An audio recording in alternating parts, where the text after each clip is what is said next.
Hello, everybody. Welcome to the Casual Sports Podcast. I am Alec Caberna. That's Mike Wolfgang. Mike, it's a crappy, gray weather kind of day here in Northeast Ohio. What's going on? I mean, we were due for a bad one. We've been having good days lately. I know, man. We've had such awesome weather. It's been beautiful outside.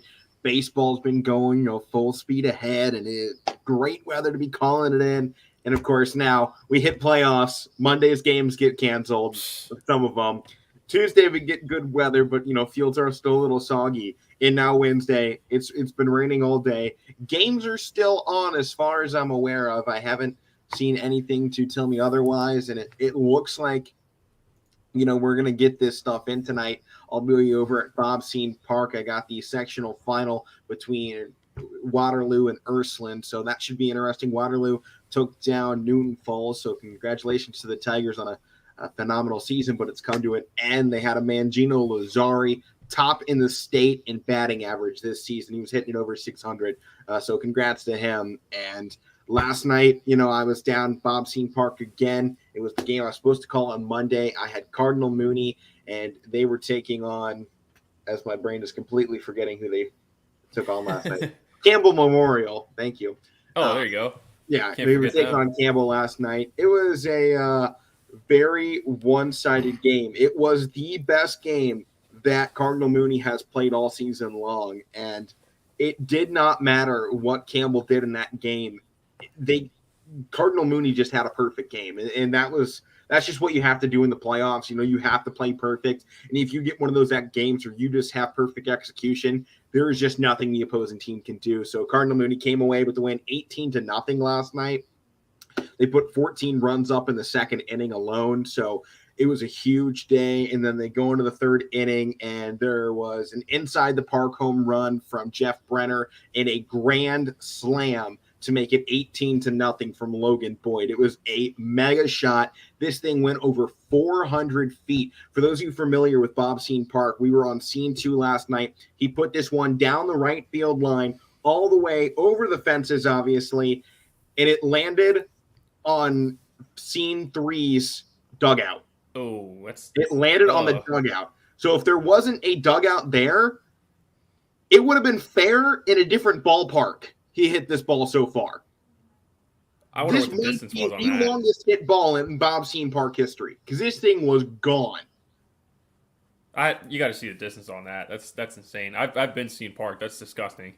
Yes, I mean there's a good 40 feet gap between ballparks, so that doesn't happen, especially because they were more concerned about foul balls coming back over and landing in the other park. Instead, he puts this one all the way out there. I mean, I just need one of those rolling tape measures so I can see how far that thing went, because it was gone. I have never seen a hit like that before. So Cardinal Mooney, they move on. They're playing Grand Valley today. I don't believe that'll be on YSN. No one is traveling out there. I would be the one to do so. So got a lot of other games going on here in the Valley tonight that you can check out. For baseball, Berkshire and Champions going at it. Bristol and McDonald softball. Girard and Salem baseball going at it. Green and Fitch softball. Jefferson at Columbiana baseball. Matthews versus Brookfield softball. Poland and Canfield baseball. Pymatuning Valley and South Range baseball. Springfield at Crestview baseball, Struthers at Louisville baseball, and Waterloo at Ursuline baseball. Those are your games on the network tonight, 5 p.m. all pay-per-view, because we're in the playoffs. And of course, you can tune into Running Point to get the recaps and results of most of those games at the noon shows here on your sports network. But Mike, let's get out of that. Let's get into professional sports. The NBA last night.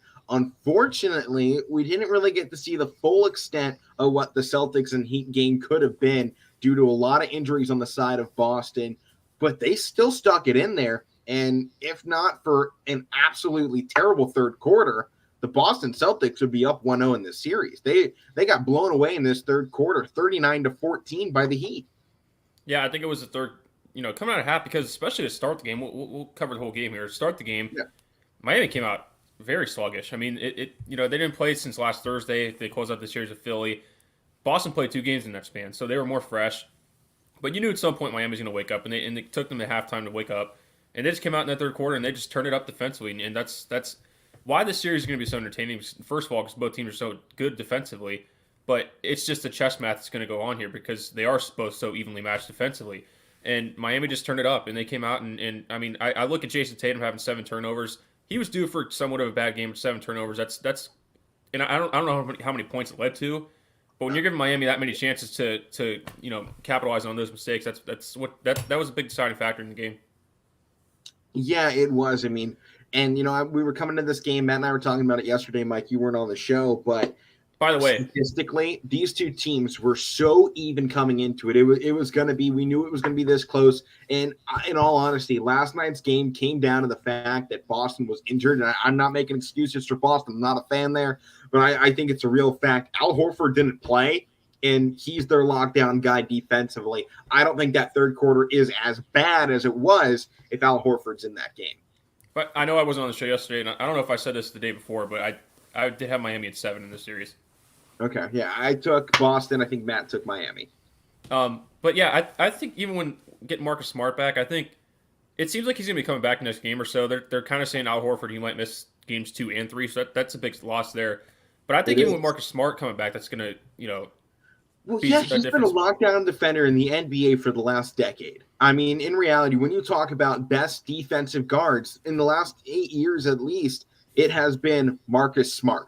You know, when you talk about who sets the standard, it's guys like Marcus Smart and Pat Bev. Those guys are guys you don't want guarding you because they will just lock you up and make you have a bad day. And they just don't have their guy out there. He's the Draymond Green of Golden State, when Draymond's out there, it makes that team more physical. When Boston has Marcus Smart, they just have that edge. When the Clippers had Pat Bev the last couple of years, when he was on that floor and they didn't have Kawhi or Paul George, so before that, when it was just him, Montrez, and Lou Will as their playoff team, when he was there, they had a different edge to them. So Marcus Smart coming back is going to give Boston that edge. Their defense is going to play better. They really have to get back to that defensive mindset that they took in there in that last 2 series, because Matt and I were talking yesterday. Miami is a 3-point team, and they've been shooting some pretty bad 3-point numbers here in the playoffs.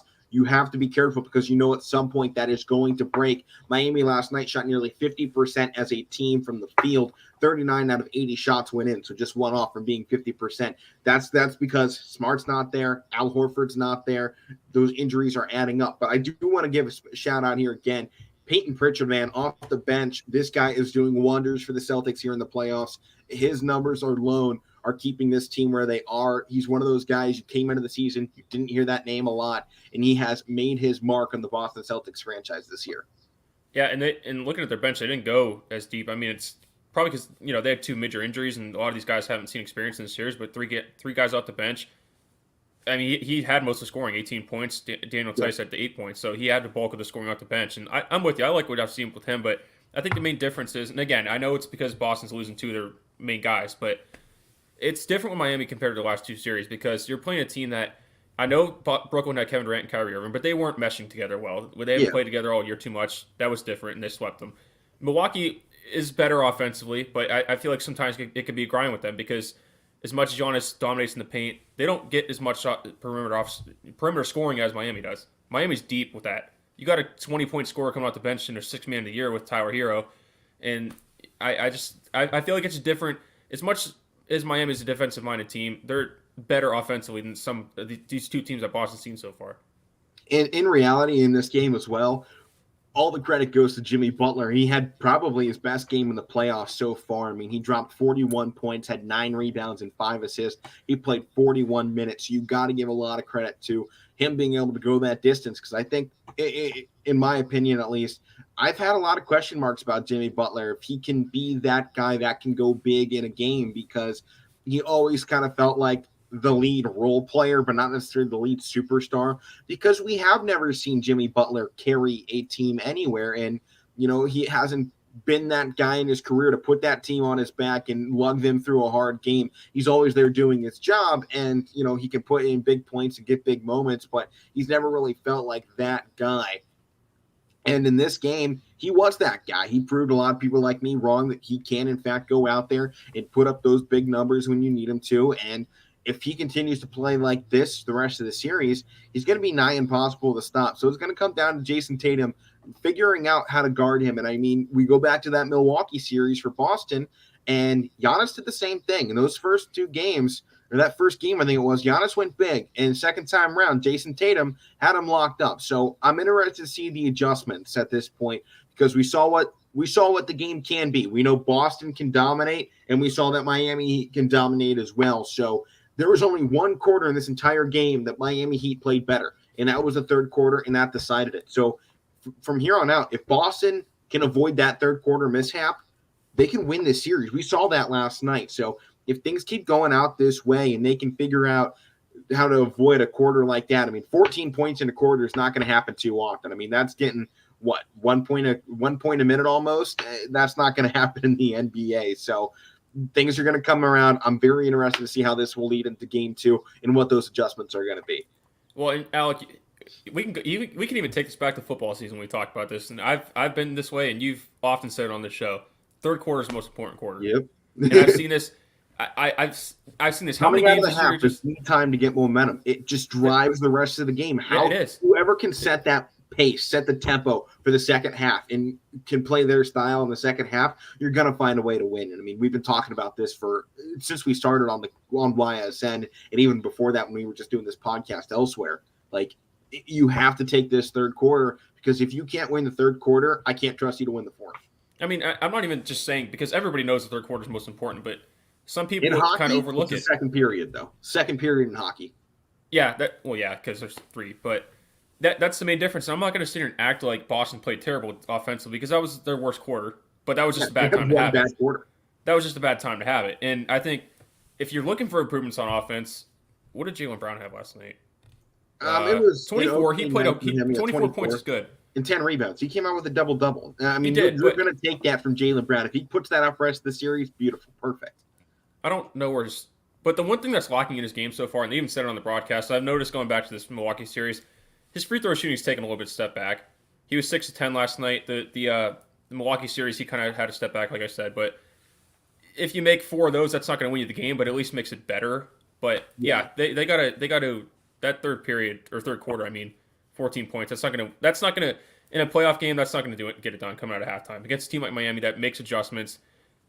Eric Spoelstra makes any type of adjustment. He knows what to throw at people. So scoring 14 coming out of halftime like that against an adjustment team like that, it's not going to get it done. And in my opinion, there's one guy that needs to get it going in this series, and he's going to help Boston if he does, and it's Derek White, because he has been Mr. No One in the playoffs so far. He's done nothing for Boston, and in my honest opinion, I don't know why the Celtics continue to give him big minutes, because he played 29 minutes, only shot the ball 4 times and made it once, got 1 free throw on the night, I believe it was. Yeah, he had 2 free throws and went 1 for 2. I'm sorry, out of a guard, I can't take that, because it's not like he's racking up assists. He only had 4. He's not stealing it. He had none. Only 1 block in the game. No rebounds. No, I don't see what they have him out there for when you have guys on the bench that, honestly, I would try and give more minutes to. I mean, I know they don't have a lot of depth at this point with the injuries they have, and that's going to be a big part of this series is how the extras play, because we know what we're getting out of Tatum and Brown, and a little bit out of Grant Williams. He had an off night, but Robert Williams was phenomenal in his return. So yeah. If they get him, if Daniel Tice continues to play at the level he is, I'll take 8-10 points out of Daniel Tice. That works for me. He needs to get those rebounds up. That'll be a big thing as well. If Boston can find a way to control the boards here, it's going to be huge. And with the fact that I don't think either one of these teams has one of those big boy centers that's going to dominate in the paint, I think it really opens the door for guys like Robert Williams and Daniel Tice to potentially do something in this series, because Jimmy Butler and Jason Tatum and Jaylen Brown, 3 forwards were the leading rebounders in last night's game. Centers have to find a way to take over. And, when you go into this depth of Boston right now, I don't know who they turn to, but it's got to be somebody else, because Derek White playing 30 minutes and giving you 3 points is not going to win you games. His defense is not good enough to warrant that. Especially when he's filling in the starting lineup for Marcus Smart. Yeah. So, I definitely agree with that point. Find something else. I would put Peyton Pritchard in the starting lineup at this point. He's had great game after great game. I know they want to leave him that role because he's fitting it perfectly and he's giving them everything they need. But at some point, you do have to make that decision. is this going to help me win? His numbers are great and his personal statistics, good for him. But sometimes personal statistics don't win games. So I'm interested to see if Udeka is able to make that adjustment and put Pritchard in the starting lineup, or if he could find a way to light a fire under Derek White. Because when Derek White was down in San Antonio, he was putting together good games. He was one of the best promising young guards in the league, and it completely fell apart. He has not been that guy since he came to Boston. Yeah, I mean, and it's like I said, it's kind of surprising because down in San Antonio, I don't know what type of player you label him as, but he can play, and I think that's something that Boston thought when they got him. Like, he's just going to be a guy that's going to fill in for depth wise. But and I agree with you. Last night, filling in for Marcus Smart, 3 points, that's not going to get it done, and his defense isn't that great compared to Marcus Smart in that position. So I'd probably, I mean, right now you're out of options because you have so many guys out, but Peyton Pritchard's not a bad idea because off the bench you really don't have anybody else to replace him with. And he's been shooting the lights out of the ball too. He's hitting some deep threes that if you can get that early, because last night they jumped out to an early lead on offense.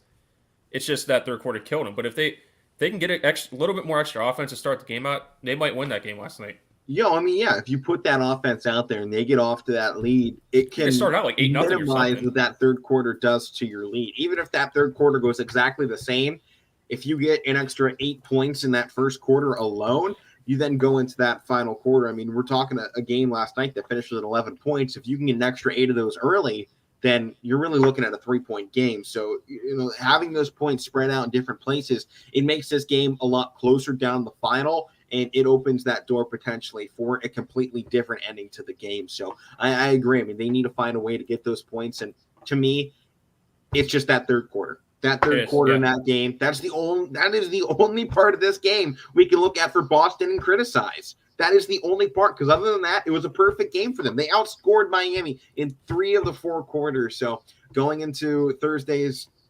game, they're going to just have to avoid that mishap and play this.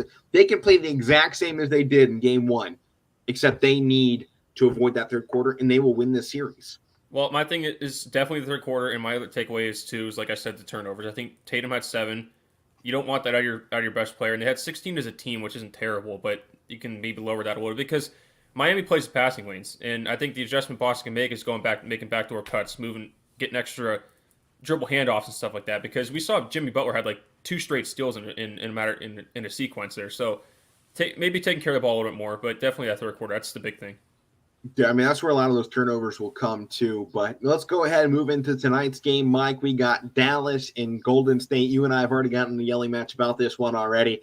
But a friendly one of this series. Yeah, friendly yelling match here. Sports guys sports do it. debate, that's all. Yeah.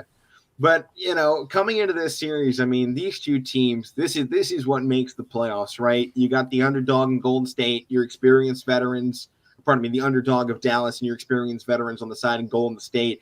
What wins, youth or, experience? And we're going to see what happens in this series, because I think this game is the start of Luka Doncic's legacy. It can either start here or, it gets pushed off. What can Luka do? And I think this is the telltale moment of his career. This is, LeBron's early years with Cleveland, going into those playoffs the first time and, taking on teams like Boston, taking on teams in the finals like the Spurs. Can Luka deliver at this young age? Because we know he can score. We know he can rebound. We know he can do just about everything. In the last series against the Suns, he outscored one of the MVP runner-ups in Devin Booker. He out-rebounded 7-footer DeAndre Ayton. He out-assisted the point guard in CP3, and he outstole the Defensive Player of the Year runner-up as well. He led that entire series in every stat category, and the only other player we've seen do that in recent years is LeBron, which is why I bring that back to LeBron's early years in Cleveland. We saw that there was something special in that kid, and it wasn't just all talk.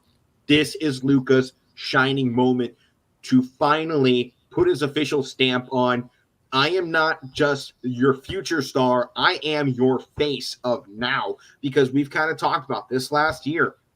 And going into even the last playoffs, we talked about it. Luka Doncic wasn't an up-and-coming star. He is a star right now. And this is his chance to prove that to the world. We know it here on the show. We've tried to explain it to our viewers here, why we think so. This is that moment for Luka Doncic to finally stamp his mark on the league, take down Golden State, which, we'll say it. When Golden State's at full strength, nobody has ever beaten them in the playoffs in a series. Golden State does not lose outside of the game in Cleveland. Game 7 in Golden State when they lost that to Cleveland when LeBron and Kyrie made the 3-1 comeback. That is the only time Golden State at full strength has not been there and done that. If Luka can take them out in the Western Conference Finals, something that James Harden and a stacked Houston Rockets team couldn't do, Oklahoma City couldn't do it when they had just massive rosters of talent, something that even Lakers teams have struggled with. This is a legacy unlike no other in professional sports. If Luka Doncic can put his first NBA Finals run and stamp it with a Western Conference Finals win over the second, or I'll say fourth greatest dynasty in NBA history, that is his shining moment in the launching pad to a Hall of Fame career. Well, a couple things, and I think that's a cool thing about these playoffs this year is because you can say that on the Eastern Conference side too, Jason Tatum. Taking out Kyrie Irving and Kevin Durant, sweeping them, and then beating Giannis Antetokounmpo in the Bucks. We'll see what he could do against this Miami Heat series, but I think it's similar on both sides. But I think with Dallas, and again, I didn't argue, I'm not arguing anything you said the other day. I like Dallas. I think it'd be cool to see them win the series, but you're just saying, with the experience. That's why I'm picking Golden State to win this. That's what I was trying to say the other day because, we've seen it with LeBron when he was going up with them, especially his last year in Cleveland when it was really just him. They had Kevin Love, but he wasn't the same guy at that point. They had a bunch of role players. So injured and beaten up at that point. He was, and there was destroyed. I mean, and there was limited a couple years off after that.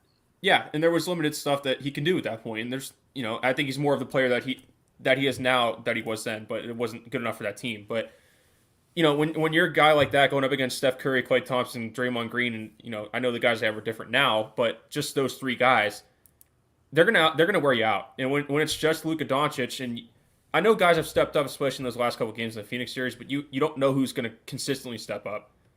That's what Golden State capitalizes on. They're gonna wear out your best player, not really so much defensively, but what they do is gonna outweigh you. Just their style of play. When like I talk about all the time with them, shooting 35-foot bombs and making them, it messes with your mindset.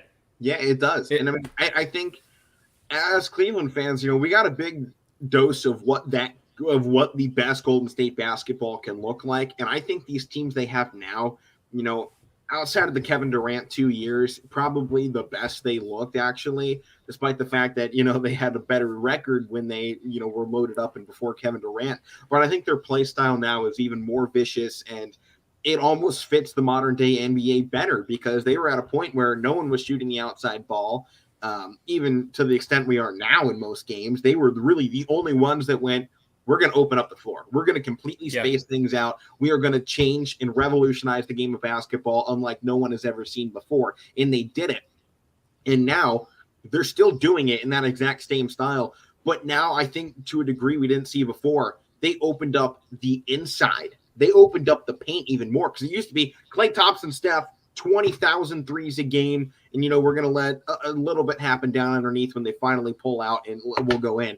Now you bring in Jordan Poole and Andrew Wiggins and Draymond Green's open the floor up a little bit more underneath too. And you create driving lanes for them. And Klay Thompson and Steph can sit out in their spots and just throw those inlet passes and allow them easy buckets at the boards because the defense has to bring out. Golden State is a completely different monster, and that's what makes this series so interesting, as you're talking about, is this team knows how to capitalize on every mistake. They have Steve Kerr that has played and coached with the best minds in sports history, and that is an undeniable fact. The fact that he played with Pippen and Jordan and, was coached on that Bulls team, and then he's been coaching this Golden State team the last decade. With the Spurs, too. Yeah, with the Spurs and Greg Popovich. And now this last decade, he has been the man for Golden State, brought them out of their dark years, and have created a super team unlike anything we've seen in the last decades. This team knows how to capitalize on every single mistake. If Luka Doncic isn't having his perfect game and his team struggles, this is going to be a runaway, and everybody knows that. the thing that I see in this playoffs, though, Luka hasn't had a bad game. He has done everything perfectly. Luka Doncic in this playoffs has been perfect for the Dallas Mavericks. And he's been a Luka Doncic we haven't seen in the playoffs yet, because he has been this guy in the regular season before, but he's finally taken that next step. And this right here is that next step that he needs to go from being, all right, now we know you can perform in the playoffs, but can you win the series? To me, at the moment, this game is bigger than the NBA Finals for Dallas, because we haven't seen them have that consistency before. They haven't done back-to-backs. They haven't, really put together great seasons in a row. Obviously, Dirk and his big run to upset all those teams back in the day, 10 years ago at this point, it was huge for Dallas, but we haven't seen that since.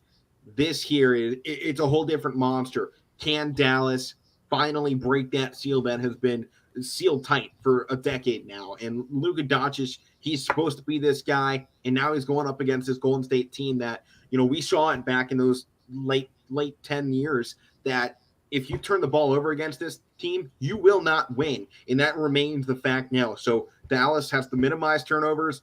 Golden State just play their brand of basketball, and they can probably come away with the win in this ball game, because Golden State, as much as I talked about, I like Dallas and I like their matchups, and I think they can do it. On paper and statistically, Golden State's the better team. I've put more research in since we had that discussion on Monday, and, I agree with some things. I still think Dallas can do it, but I do think Golden State's the better team. I just think this is Dallas's time to shine. It feels like it's been coming for so long through the Porzingis mishaps and trying to get everything there. And finally, you have this piece of Brunson and Doncic and a bunch of ragtag Mavericks. And they're here, man. And part two of why I think they're going to win, Top Gun Maverick came out this year. Boom. There you go. Yeah. The NBA Finals sponsored by Tom Cruise and Top Gun. Yep. Book it right there. Somebody give me a phone to the NBA, because I need to make a call. I can't argue with that last point. Yeah, there you go. That is the only reason I need now that Dallas is going to win it all, is because Top Gun Maverick came out. And is that what type of hat is that? It is. You can count that as a cowboy hat. It's Dallas themed. It's like a rancher hat. You can count. You see, you're even pulling out a hat for him for Dude, the Dallas I got the blue and gray. Yeah. I got the colors on.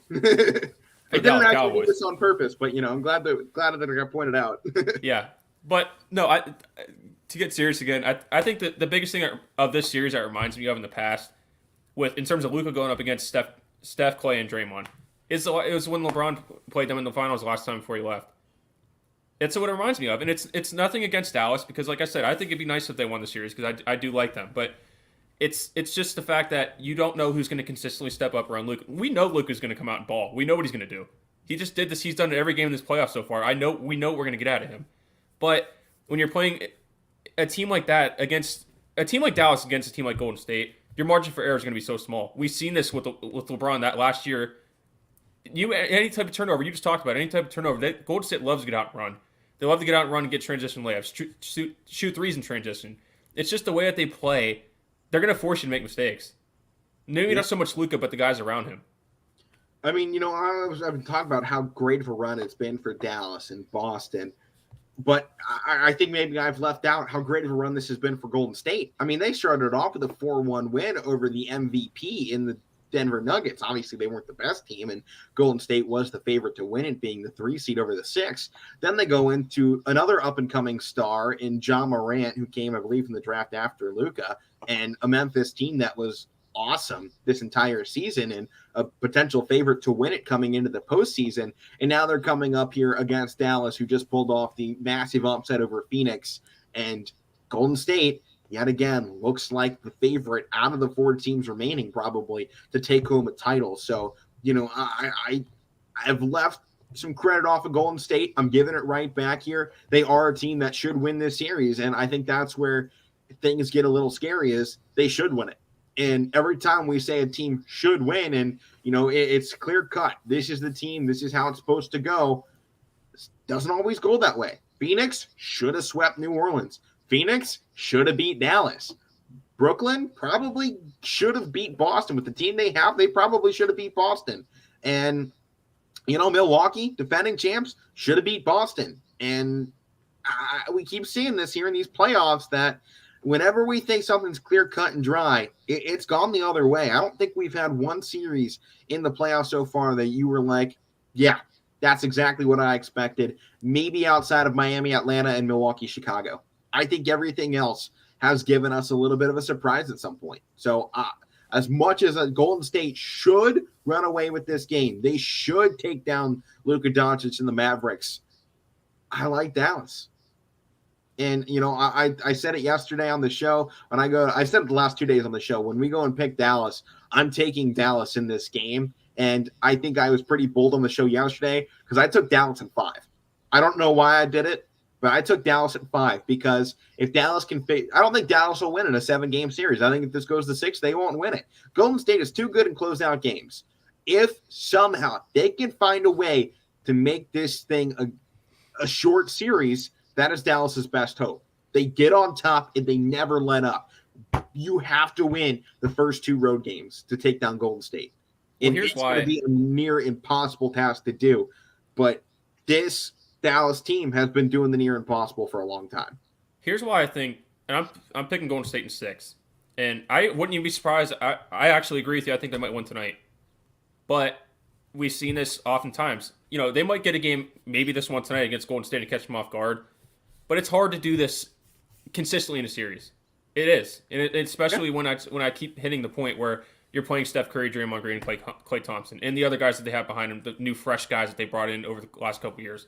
It's going to be hard, and like I said, it's when you're come out in this game, which I think they can win tonight, and they find some things to do. Golden State's going to make adjustments to work around that stuff.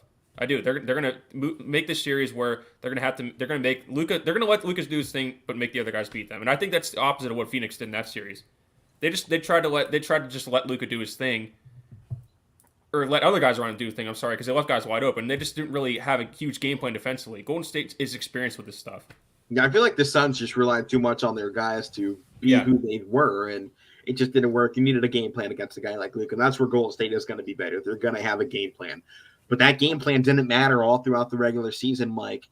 This entire year has been the Mavericks beating the Warriors. They won 3-1 during the regular season, and they took one of those games in Golden State, 107-101. Golden State got the other one back, though, 92-130. But most of the other games were near 10-point wins or more for Dallas in the regular season. So I think you come in here, Dallas knows how to beat Golden State, and that's not something a lot of teams can say. And I know it's going to be hard to beat a team 7 times in 1 year. That is a lot to ask, but especially with these 2 teams. But we see, in my opinion, you even split this home series in Golden State. So 1-1. If Dallas can win at home, if Dallas defends home court, if they do what they did in the regular season and win both of those games by near double digits, Dallas then goes into Golden State up 3-1. Dallas, Golden State definitely could push that to game 6, but I almost feel with that momentum coming in for Dallas, 3 wins against Golden State, that completely flips this series on its head. If they can do that and go into Golden State in game 5 up 3-1, which sounds near impossible, but all that means is defend home court and steal one game on the road.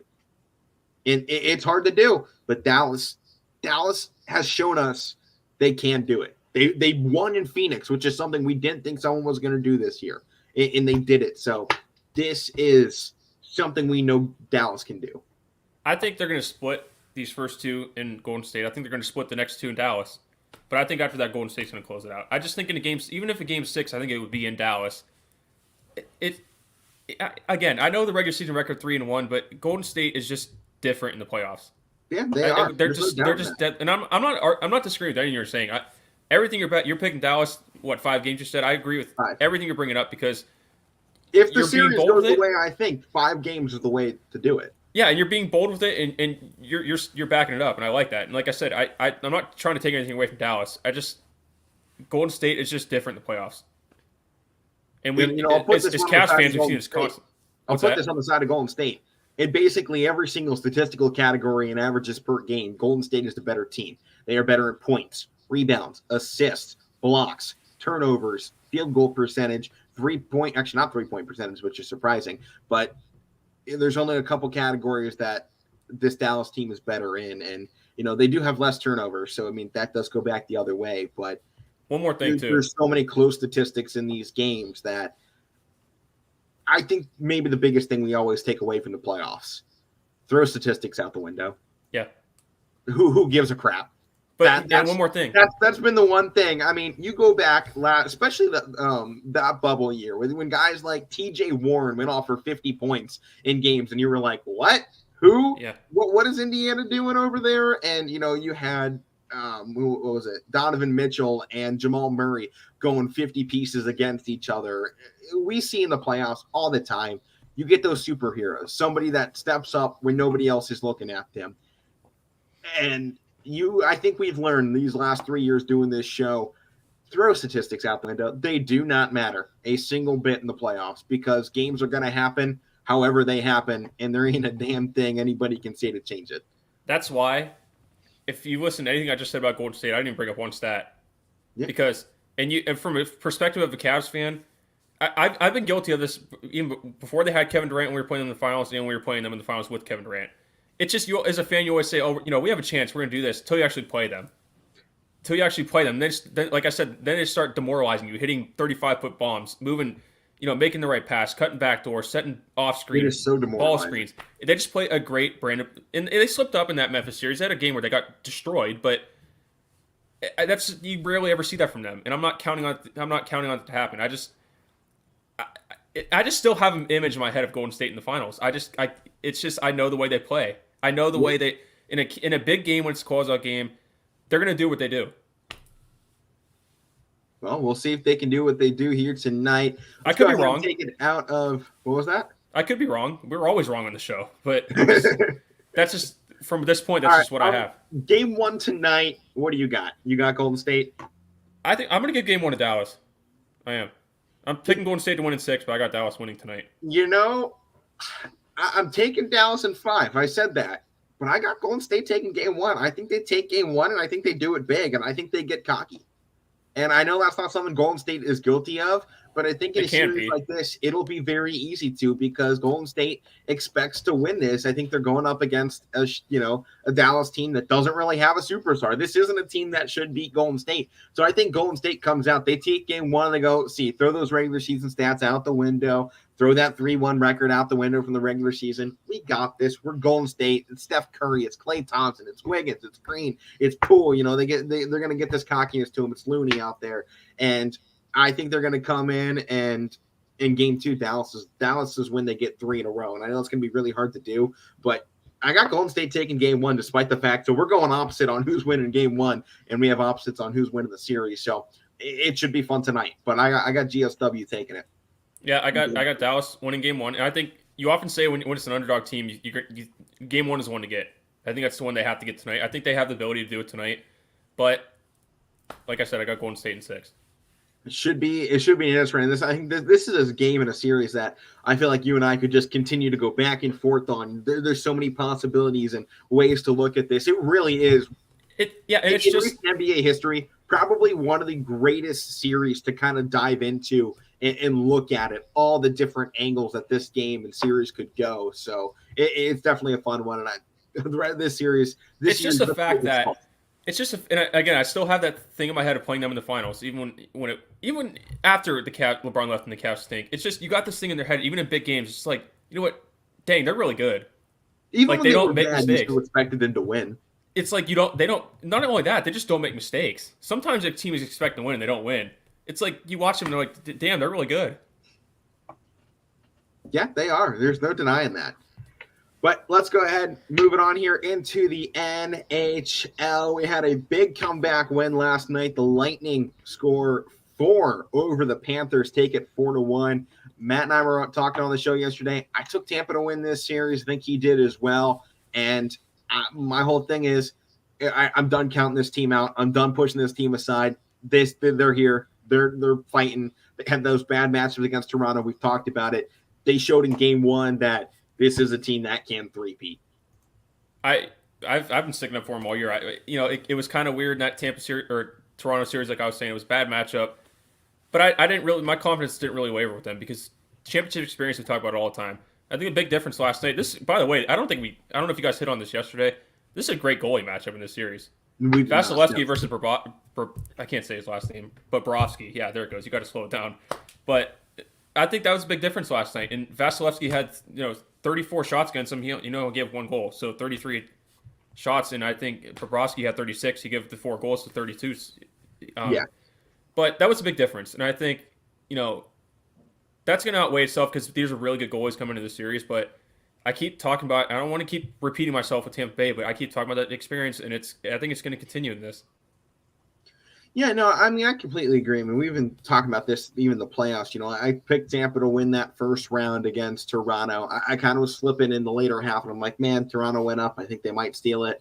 But Tampa came right back and proved me wrong in that thought. And, we come into this game, Sergei Bobrovsky completely lets down the team between the pipes. And I think that's going to be something to watch out for in game 2 when they eventually come back around, how he performs between the pipes, because we know the Panthers can score, but we just saw they got limited, and they got limited hard against this Tampa Bay team who was full of great defenders and all the playoff experience you could ever want on a team. So Tampa in this series, they're going to be the favorites, in my opinion, to win every game. And they took game 1 on the road, which is huge. You probably have a good shot. Florida comes back and takes game 2 at home because you don't see road teams winning both games at home to open things up. So Tampa's going to be in a great spot to go back home and put the series pretty much in the bag before they ever see Florida again. So that was a very important game for Tampa to win. And game 2, if they play like that again, lights out. I mean, I was looking at this game. I didn't get a chance to watch it, but, I was keeping my eyes on the scores the whole time, and Florida went up 1-0, and I was just like, man, they already got something here. And, it was 1-1 at the second, and it's like, I don't know how this game is going. Tampa's not playing great, but Florida's offense is being limited, and then Tampa explodes in the final. And that, to me, was just – that might show a little bit of wear and tear on this Florida Panthers team. They've had such a great season, and sometimes the biggest thing is when you have a team that can score a lot, and they score so much in the regular season, sometimes it feels like there's a finite amount of goals you get in the season. And some of those teams that go up way too high in scoring during the regular season, they almost feel limited in the playoffs with the amount they can score because their opponents have seen every possible way that you have put the goal in the net. So I think maybe we're out of surprises for the Panthers and what they can do. I'm very interested to see how this goes from here on out. I think, the thing, it fooled me in that first round series. I'm not saying Florida's not a good team. They had a great regular season. They had the best record in the regular season out of anybody. But I think that's at some point it's kind of catching up to them. I mean, we saw that with Washington. They challenged them. And I think when you're playing a team like Tampa Bay, who's you could argue not as fresh as they have been in the last couple of years, making these deep runs, but that experience. I mean, with these teams that have the best record in the regular season, it doesn't always go well for them in the playoffs. We saw a couple of years, I'll give you an example. The year the Penguins won the Stanley Cup in 2016, they put the Capitals in the second round. They had the best record in the regular season. They beat them. So I think at that point, that stuff just goes all out the window when you're playing team. It goes off, number one, if you're coming in the playoffs hot, and number 2, if you have experience. That's what it comes down to, and that both favors Tampa Bay Lightning. Yeah. I completely agree. Our other game last night, though, the St. Louis Blues took it to overtime against the Colorado Avalanche. A little surprising they were able to get it. They got a late goal in that third period to tie things up. But, Mike, Matt and I talked about this yesterday. Why don't you give your thoughts on this series a little bit? Well, my prediction, I was kind of thinking, I'm picking Colorado, but I was like, should be 5 gentlemen sweep, because I think St. Louis is a good enough team where they can get a game or 2, but yeah, we saw that when they forced overtime. Yeah, and I think, especially forcing overtime last night, I'm going to give. I don't think St. Louis is bad enough to be a gentleman sweep. I'll go Colorado in 6. I just think Colorado's playing at a different level. There's another team this year I stuck up for because Matt's been saying they're overrated. He's been wrong all year. That's no surprise to anybody. Yeah, he's been wrong all year. But no, this is an entertaining game last night. I didn't get a chance to watch it, but I did check the scores this morning. I saw bits and pieces of the previous game we talked about, but I didn't see this one. Overtime game 1, I'm not really surprised because St. Louis, they were battle testing that first round series against Minnesota. And I think that's what Colorado didn't get in the first round series against Nashville because it was like they're going to sweep them, and they did. But I expect them to win in 6, and I think they have a better overall player with Nathan McKinnon on the roster.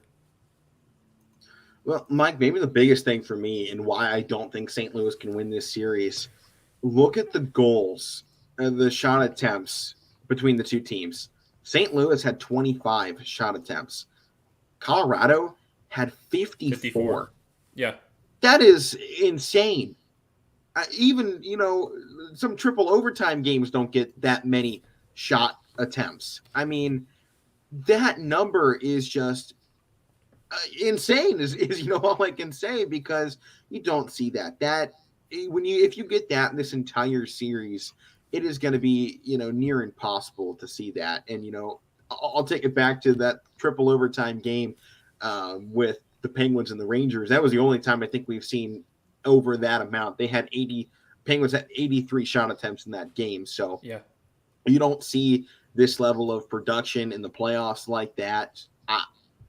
I know they went to overtime, and it's not the first time the Avalanche have gone to overtime in the playoffs so far. And they've won both of them, and they shot it 50 times in both of those games. They had in the mid-20s in both of those as well. So at the moment, this year is actually lining up very similar to how the last one went against the Predators. And I think that makes me a little nervous to look at the Blues in this game and say they got a shot. I don't remember what I picked. I think I took Colorado in 5 or 6.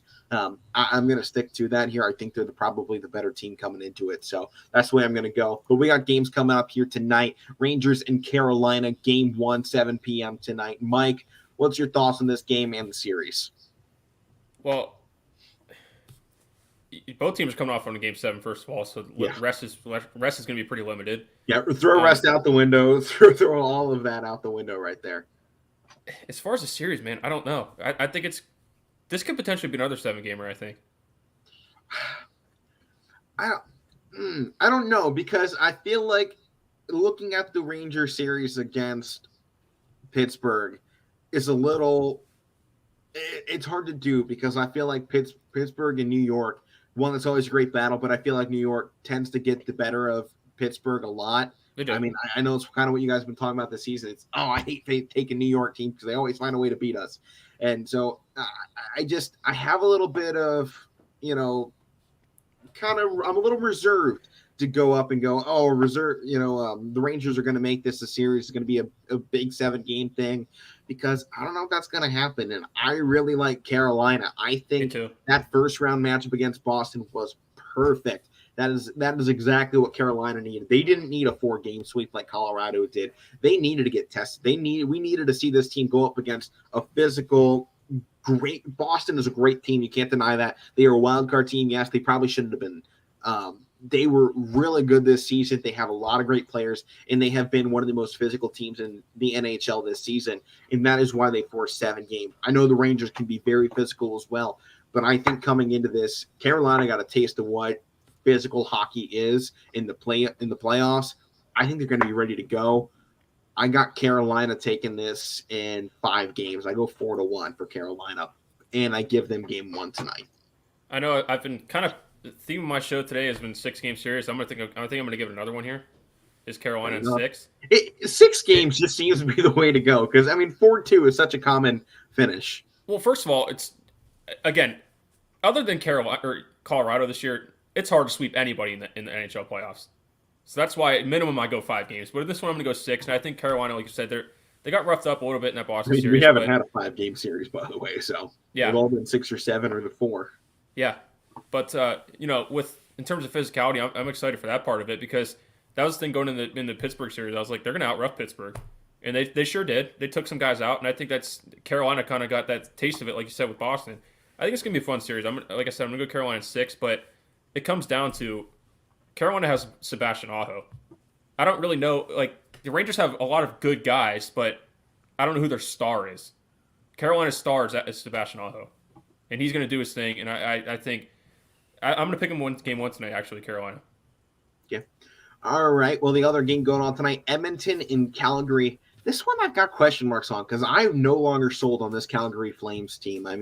Coming into the playoffs, I would have told you Flames were probably going to be in the Stanley Cup championship. But after Dallas really gave them a shocker there, and I was pulling for Dallas in game 7 of that series, I don't know how much faith I have in them. Granted, I don't have much faith in Edmonton after the Kings series as well, because I wasn't very high on the Kings. And I mean, I talk about my differential, and that hasn't been a major factor in the playoffs so far. But teams like the Kings and the Stars had no business making any sort of noise in the playoffs, and that's one thing that kind of worries me really about this side of the bracket. This corner right here with Calgary and Edmonton, I don't have any faith in, because we saw them perform badly against, in all honesty, bad good teams, the ones just above average in terms of their abilities. And I'm not sold that these two teams are going to get the jobs done for the rest of these playoffs. I'm just not, because we saw them struggle against the Central Division that, to what's Matt's been saying all year, is that division hasn't been looking great. And my differential would tend to agree with those marks as well. And, their top three teams are fine, but the rest of them were pretty bad. I mean, a really weak bottom half of that division. And so I'm not sold on either one of these teams coming into it. I still will probably give Calgary the edge going through it. I mean, my differential was absolutely in love with this team all season. But, I went away from the Panthers, who were my leading team based on my differential throughout the season. And, I gave it to the Lightning, who were only at 54 compared to the Panthers 94. So coming into this one, the Flames, their differential is 85. The Oilers are 38. I'm going to put my differential back on the line again, and I'm taking Calgary in this series. And I probably, at this point, it's got to be 6 games. 6 or 7 is going to be the way this goes. I don't see this being a short series. The two teams, they both have question marks coming into it. I want to see who answers it first. Yeah, and that's why, thinking series-wise, who I'm picking is going to win. It's, looking at both these teams, like you said, I don't really think either team's good enough to win in a 5-game series or a 6-game series. So I think it's going to go 7. And another reason why I think it's going to be 7, people aren't really talking about this. Is one of the bigger rivalry series that there is in hockey with Calgary and Edmonton. I think it's going to be a slugfest in that part of it. It's going to be a rough series. People are going to be physical. But I just don't have a confidence in picking somebody in a short series, like you said. But I'm gonna flip it, I'm gonna flip it and go away from you said. I'm gonna pick the Oilers in 7. Okay. I don't mind it. I've liked what the Oilers have kind of been. They've been very physical against the Kings. I mean, they took those in some absolute slugfest. And Calgary, they definitely rattled my faith in them. But I got to roll with my numbers. They've been paying dividends for me in this entire season. So in the playoffs, I got to roll with it a little bit longer. See how long it goes. This could be I don't want to say boring, but at the same time, it could be one of the better ones, because, this is the first time these teams that can't stand each other have met in the playoffs since 1991. So every home game is going to be fired up. That's going to be the entertainment part of it's going to be fun. I don't know about what you're going to get on the ice, but that part of it's going to be fun. Yeah, I mean, I agree in that aspect. Let's flip it over to baseball here, finish off the show a little bit. And I got to point this out. There have been 6 pitchers so far on the season that have yet to allow a single earned run. And one of them has been absolutely epic, and a big reason why the Tampa Bay Rays have been what they've been this season. And that is J.P. Feyereisen, the pitcher for the Rays. I mean, this guy, he's been doing great things. He got traded over from the Brewers last season, had a 2.45 ERA in his 34 appearances for Tampa last season. And so far, in 17 and a third innings pitched, he's allowed only 3 hits, walked 4 guys, struck out 17, and has yet to allow a run. And I think that is huge. And really, when you look at a bullpen that has struggled a little bit for Tampa, they haven't been amazing. They haven't been bad. But when you have a reliever like this, and JP Feyereisen, it really opens the door for what your bullpen can do, kind of working around him. And he has been great for this team. And I think he started in 2 games as well. One of those starts turned out to be an almost no-hitter. So he is a guy to watch out for the rest of the season. I think he's the guy that came over in that Willie Adames trade. I could be wrong, but I mean, it was the Willie Adams trade. And that right now Milwaukee, I don't want to say they can use it, because they're even their bullpen's good, and they're definitely starting. Well, the Brewers got another guy, Josh Hader, the left-handed pitcher. Yeah, he had just a 1.23 ERA last year. Well, now he still has an ERA of 0 in 13 and a third innings pitched this year with 21 strikeouts, only 2 hits allowed so far. Hey man, Tampa knows how to find people. Apparently, the Brewers know how to find them. They just accidentally gave one of them away. They both do, and it was kind of similar last year with both these teams. They don't have I know they have Christian Yelich and I mean, I don't even know who Tampa Bay's star is, but none of these teams are big markets, and they make questionable moves, but it usually pays off. Like that moving to Willie Adames for the Rays after they just went to the World Series was kind of questionable. Give it a year, and they know how to find people. Yeah, they do. And another guy who has allowed 0 runs on the season. There's 3 other pitchers on this list, but they have had an unearned run, so I'm not going to count them here. But it's Ryan Helsley from the Cardinals in 12 2/3 innings pitched, by the way. He has 23 strikeouts and has thrown the second fastest pitch of the season at 103.1 miles an hour. And by the way, he's doing this coming off of knee surgery. So he is absolutely coming out on fire. And again, he's another big reason why St. Louis has been what they've been. Because you look at their bullpen, only allowing 126 runs. You knew someone in there was going to be doing something special, and he's been a big part of that so far. Freaking Cardinals. That's all Sorry, I got. Mike. I can't stand them. Sorry, Mike, your division, but Yeah, whatever. Yeah, but games going on in progress right now. Rays up 4-0 over the Tigers, and the Braves are currently beating the Brewers 4-2. Mike, I asked this question to Matt yesterday. You don't get as much time to answer it. What has been your biggest surprise so far in the month of May for baseball? Overall? Overall, yeah. And anywhere in baseball, what's your biggest surprise so far? You got a minute. I don't know. I don't know if I should go player-wise or team-wise. I guess I'll go... I guess, I know they got time to turn around, but I guess the White Sox so far are starting out sluggish. Another big surprise for me is I don't know what everybody was expecting out of them to come into the year, but the Detroit Tigers starting out 13-24.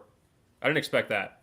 Yeah, So, I mean, they're only now, 3 games ahead of Cincinnati for, being one of the worst teams in baseball. So that's definitely a big shock. And I'll go Boston as well, but, I'm going team-wise because I didn't really have time to go into player-wise, but I'll go team-wise, but... Yeah, those are some ones. What did you guys have yesterday? Well, big ones were Houston, and what they've done here in the month of May has been a huge jump up. That was a big one. Same with Anaheim and Minnesota, what they've all done in this month. And I don't remember what another one was. Oh, Seattle having a terrible month so far. They've only had 4 wins. 4 wins to 11 losses so far in the month of May. So, yeah, a lot of shockers so far. And, you always have to give credit at this point to Baltimore. It's a better season what they've done in the past, so give credit while they still can. But that will do it here for the Casual Sports Podcast. I've been Alec Cabrera. That's not Matt Morrison. That's Mike Wolfgang. Matt Morrison don't insult me like that. On Jeez. Friday's show. But that'll do it here for the Casual Sports Podcast. Power Hour coming up next on YSNlive.com. We'll see you all next time. Tune in to Power Hour.